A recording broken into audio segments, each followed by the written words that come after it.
با خوشحالی به اطلاعتون میرسونم که این برنامه به صورت یه سلسله جلساتی که بعد از ظهر روزهای یکشنبه به صورت ماهانه در کامیونیتی سنتر بست ونکوور برگزار میشه اجرا خواهد شد. ما توی این برنامه در مورد موضوعات مختلفی صحبت میکنیم که چطور بتونیم دوران طلایی عمرمون رو با سلامت و آرامش سپری بکنیم.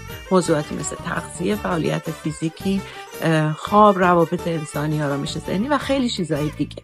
نکته جالب این که ما این برنامه رو به صورت فان و اینتراکتیو طراحی کردیم، یعنی وقتی در مورد تغذیه صحبت میکنیم یه خوراکی یا یه غذایی رو همه با هم آماده و نوش جان میکنیم. در مورد فعالیت فیزیکی همگی با هم میرقصیم یا یوگا انجام میدیم.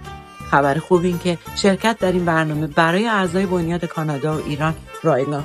بنابراین اگر که میخواین عضویتتون رو در بنیاد تمدید کنین یا اگر میخواین به عنوان یه عضو جدید به ما بپیوندین، همین امروز این کار رو انجام بدین، چون در یکشنبه 15 سپتامبر ما اولین جلسمون رو ساعت 2:30 تا 5 در کامیونیتی سنتر بست ونکوور ارائه خواهیم کرد.